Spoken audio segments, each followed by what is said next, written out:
Bueno, pues muchísimas gracias primero por la ponencia, por los tres que han sido súper interesantes y por ajustaros los tres fenomenal al tiempo, con lo cual ahora tenemos unos 15 minutos para poder responder las preguntas que nos han ido planteando a través del chat. Entonces, si os parece, eh, empezamos por Carlos, que ha sido el primer ponente.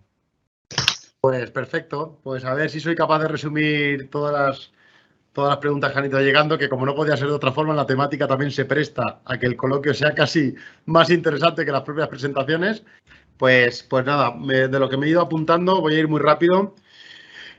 Formación, ¿qué formación precisa que tengan los trabajadores en materia de montaje de sistemas de red de seguridad? Pues yo creo que como casi la mayoría de ustedes saben, no hay ninguna formación específica ni en convenio, que podría estar en convenio pero no lo está, con lo cual lo que tenemos que acudir es siempre a la reglamentación general, artículo 18 y 19 de la Ley de Prevención. Ya saben que tienen que asegurarse que los trabajadores tengan tengan la formación adecuada, suficiente, teórica y práctica. En este sentido, pues bueno, las empresas que específicamente montan estos sistemas, pues dado que va asociado a una capacitación técnica, porque es una formación muy específica y muy detallada al montaje de sistemas de red de seguridad o en general protecciones colectivas, pues se tiene que impartir o por parte del fabricante también para llegar a ese nivel que se precisa, porque hay que trazarlo con el manual de instrucciones del fabricante, o en alguna entidad que tenga capacidad para impartir esta formación, adecuándose a lo que van a montar estrictamente los montadores o los trabajadores, que en el caso que sean trabajadores que están dentro del proceso de subcontratación, como no puede ser de otra forma, en una cuadrilla de estructura o en un tipo de subcontratista particular, pues se le aplica todo lo que estoy comentando en materia de formación. Pero una formación específica no la hay. ¿Que hay que trazarla con lo que establece el manual de instrucción del fabricante? Por supuesto, y adecuada también y suficiente para el puesto, y teórica y práctica. Supongo que eso contesto un poco. Ojalá seguiremos trabajando a ver si podemos una formación específica, pero de momento no la hay. Comentaban también si se precisa rodapié en los sistemas de redes de seguridad de apantallamiento vertical que llevan por detrás barandillas tradicionales en obras de construcción. Pues eso, miren ustedes, yo insisto en lo que digo siempre, no hay ninguna solución universal. Lo que diga su evaluación de riesgos y su plan de prevención, si en la evaluación de riesgos establece que puede haber caída de materiales por el perímetro exterior, pues habrá que integrarle un rodapié a esa red de seguridad o a la barandilla provisional.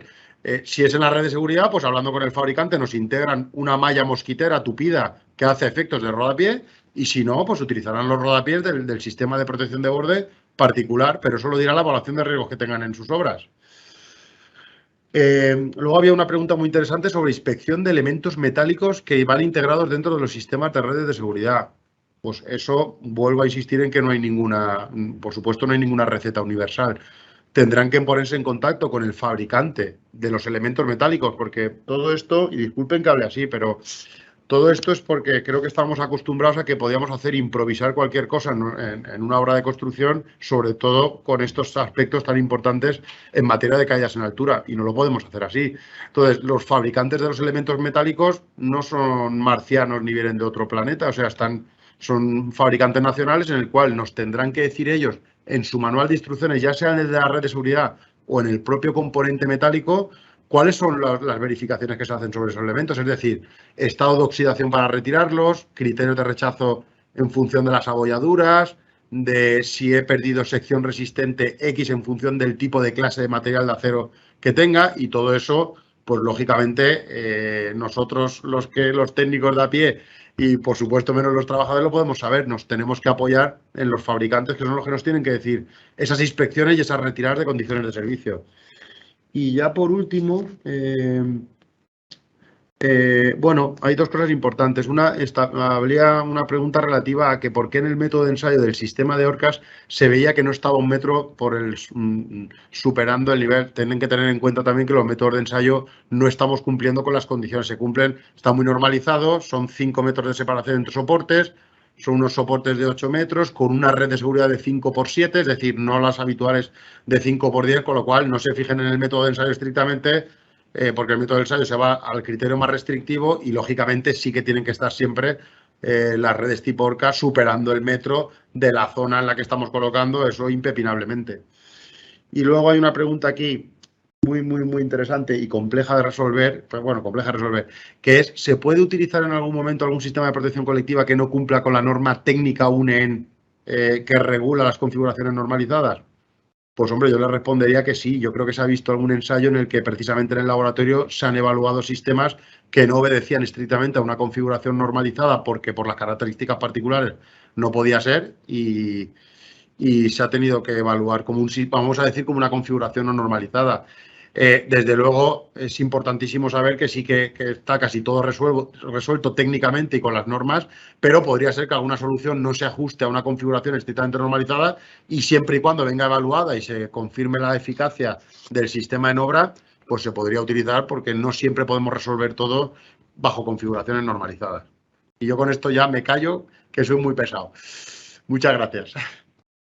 Gracias a ti, Carlos. Pues le voy a pasar la palabra a mi compañero Diego también para que intente responder en la medida de lo posible las dudas que ha generado, bueno, que se han generado en relación con las barandillas. Muchas gracias, Elena. Bueno, en primer lugar, pedir disculpas por el ritmo que he llevado durante la ponencia, que ha sido un poco acelerado para tratar de ajustarme al tiempo.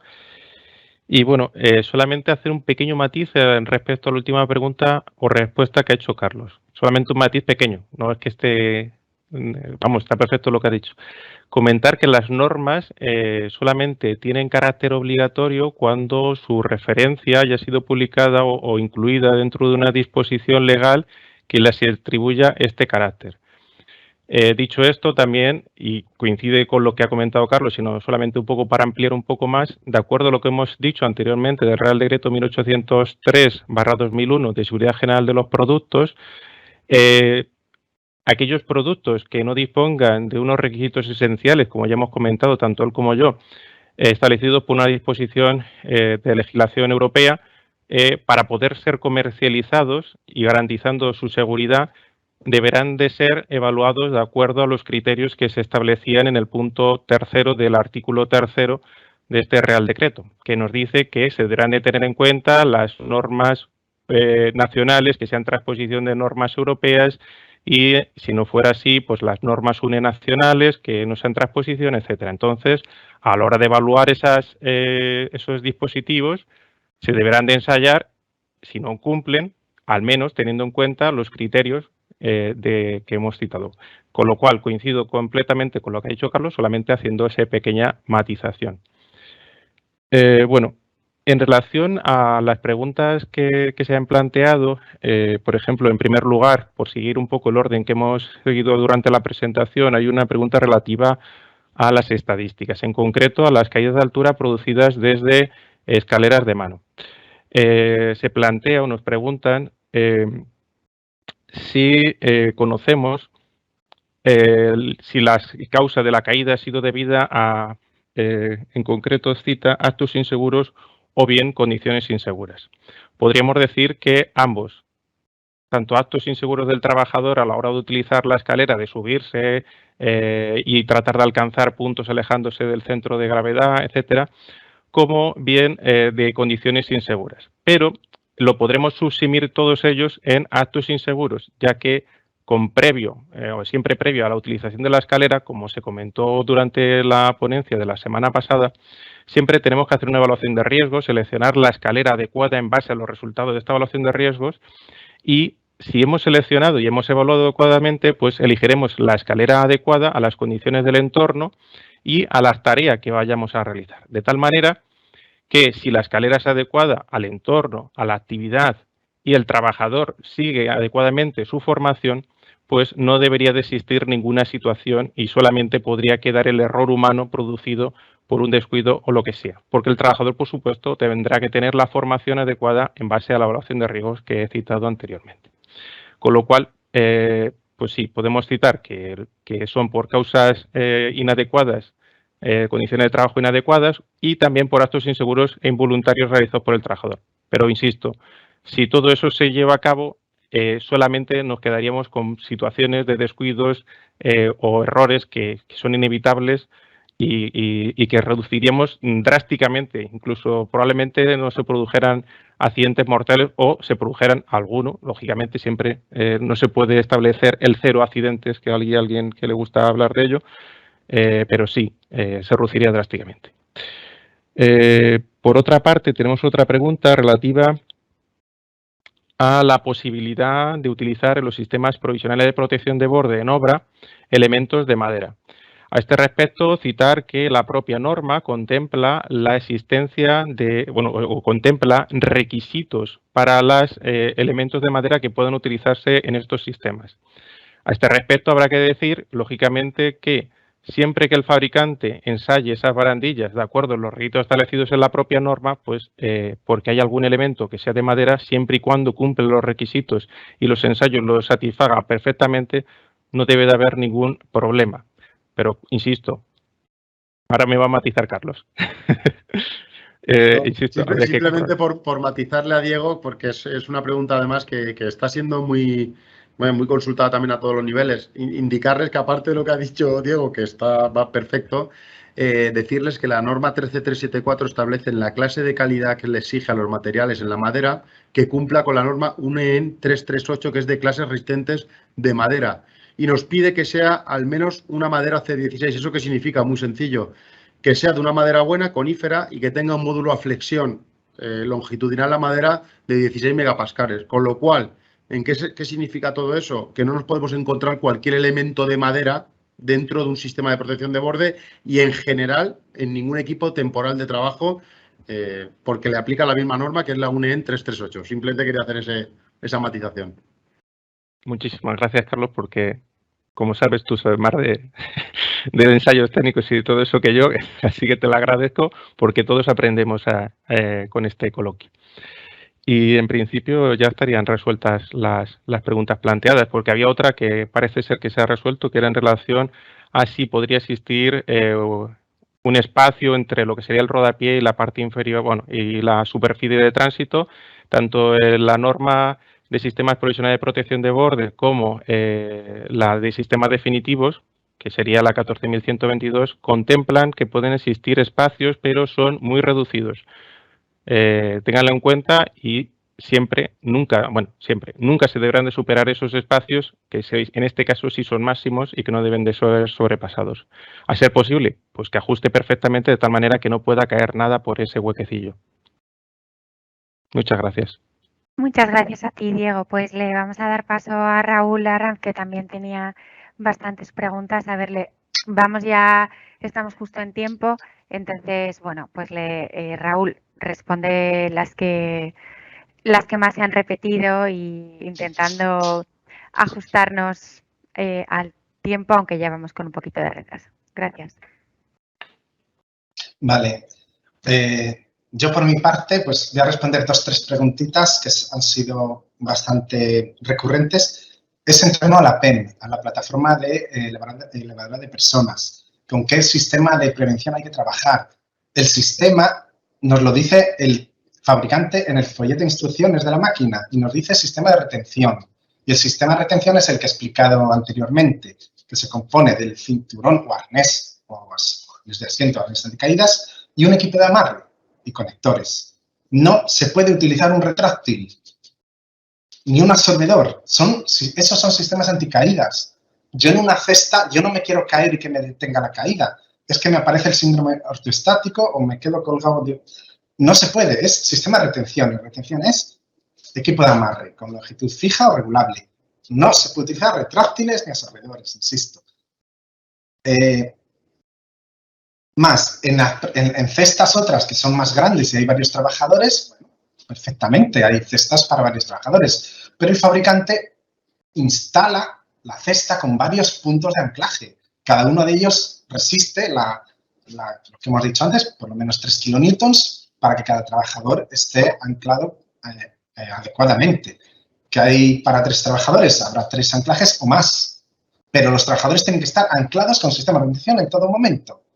Si andan a través de la cesta, no sé, se interfieren, se tendrán que amarrar con ese sistema. Porque a lo mejor en ese momento crítico es cuando cae uno, ¿no? Y tiene el accidente. Luego también otra pregunta que es recurrente, no de esta ponencia, sino es habitual en la historia de la prevención. La revisión anual, ¿por qué es una vez al año de los EPIs? Bueno, pues para salir de dudas. Lo dice la norma UNEN 365, que le dice al fabricante, en tu folleto de instrucciones, ponles que en los EPIs contra caída de altura, que los revisen al menos una vez al año, por personal competente. Y digo mínimo, puedes revisarlo todos los meses, cada 6 meses, etcétera. Una revisión completa por personal competente, y ese personal competente, en el caso de estos EPIs, el fabricante le tiene que indicar qué es lo que tiene que revisar. ¿Por qué la UNEN 365? Porque es una norma armonizada y da presunción de conformidad cuando se publica una norma de un producto, en este caso de un EPI, nos está garantizando que si se pone en el mercado con esa norma, cumpliendo esa norma, ese EPI es seguro. Entonces, esto de la revisión es uno de los detalles por los que lo hay que hacer anualmente, porque viene en la UNEN 365, ¿vale? Y luego había otra, ponía, ¿me puedes decir la formación teórico-práctica para los técnicos de PRL en utilización de EPIs de altura? No sé si lo he entendido muy bien. Para los trabajadores está claro que la formación es artículo 19 de la Ley de Prevención y solo lo puede impartir un servicio de prevención ajeno, propio o mancomunado. Pero muy buena pregunta si es la de, ¿y a mí que soy técnico, quién me forma? ¿No? Pues efectivamente, él sí que se puede formar yendo a entidades que están asociadas con IRATA o entidades profesionales, cursos. Hay muchos en el mercado y claro que nos tenemos que formar porque es un trabajo muy delicado que ocasiona muertes. Entonces, ¿cuál? Yo tampoco desde el instituto no puedo indicar ninguna en concreto, pero hay muchas en el mercado de este tipo de formación. Y yo creo que por mi parte eso es todo. Muchas gracias por habernos atendido. Pues muchísimas gracias a los tres. Yo veo que todavía aquí siguen entrando preguntas. Como vamos ya pasados de tiempo 5 minutos, yo sí que les animo que nos pueden mandar consultas, como bien ha dicho Raúl antes, a través del buzón de consultas que tenemos en el instituto. También la FLC, Carlos, tenéis un servicio, ¿no?, para responder sí. consultas. A través de Línea Prevención, lo dejan en el correo, lineaprevención@fundacionlaboral.org también, y os atenderemos gustosamente. Lo mismo digo por nuestra parte, que en este caso que sepan que en cuanto nos llega una consulta, la mandan a los técnicos que más saben sobre este tema, que son los que les van a dar una respuesta a todas estas cuestiones que están planteando. Y por otra parte, también hay muchísima documentación en nuestra página web que está a su disposición y muchas de estas dudas que plantean está ya resuelta en esos materiales. Y bueno, pues agradeceros a los tres vuestra participación, a todos los asistentes, que espero que haya sido de su utilidad. Yo estoy segura de que sí. Y bueno, pues nada, que con esto damos por finalizado la serie de webinarios contra caídas de altura y que los que no hayan podido asistir a las ediciones anteriores, pues podrán visualizarlos a través de nuestro canal de YouTube. Muchas gracias. Pues muy bien, muchas gracias. Un abrazo a todo el mundo. Muchas gracias. Muchas gracias. Gracias a todos.